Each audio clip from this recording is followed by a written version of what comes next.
အပြည့်ပါလားတဲ့ဟုတ်ပါတယ်လီသီယမ်ဘက်ထရီဝယ်တဲ့အခါမှာဒီအချက်ကလည်းအဓိကထည့်သွင်းစဉ်းစားတဲ့အချက်ထဲမှာပါတယ်လီသီယမ်ဘက်ထရီဝယ်တော့မယ်ဆိုလို့ရှိရင်ဘယ်လောက် mAh လဲဆိုတဲ့အချက်ကိုစဉ်းစားရမယ်ပြောထားတဲ့အတိုင်း mAh ပြည့်မပြည့်ပါမပါဆိုတာကိုလည်းကျွန်တော်စဉ်းစားသင့်တယ်ဘာဖြစ်လို့လဲဆိုတော့ဒါဆိုရင်လည်းလီသီယမ်ဘက်ထရီပဲဒီကောင်လေးဆိုရင်လည်းလီသီယမ်ဘက်ထရီပဲเนาะဒီမှာဆိုလို့ရှိရင်4400 mAh လို့ရေးထားတယ်သူ့ကိုကျွန်တော်တို့ဒီလိုမျိုး mAh ပြည့်မပြည့်စစ်တဲ့ဆက်လေးနဲ့စစ်လိုက်တဲ့အခါမှာဆိုလို့ရှိရင်ဒီလီသီယမ်ဘက်ထရီလေးဆိုလို့ရှိရင်4400 mAh မပါပဲနဲ့1000ဝန်းကျင်လောက်ပဲ800ကျော်လောက်ပဲပါတာကျွန်တော်တို့တွေ့ရတယ်เนาะ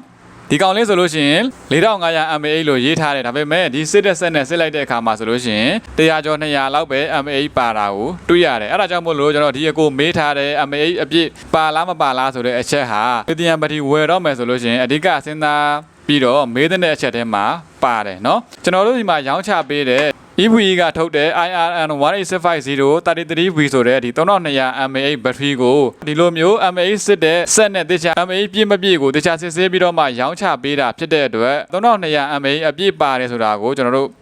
တခြားစစ်ဆေးပြီးတော့မှရောင်းချပေးတာဖြစ်ပါတယ်အခုအတွက်အသုံးလို့ဝယ်ယူခြင်းနဲ့ဆိုလို့ရှိရင်ကျွန်တော်တို့ Amanet Electronic Shop Facebook Page Messenger မှာဆက်သွယ်ပြီးတော့ဝယ်ယူလို့ရပါတယ်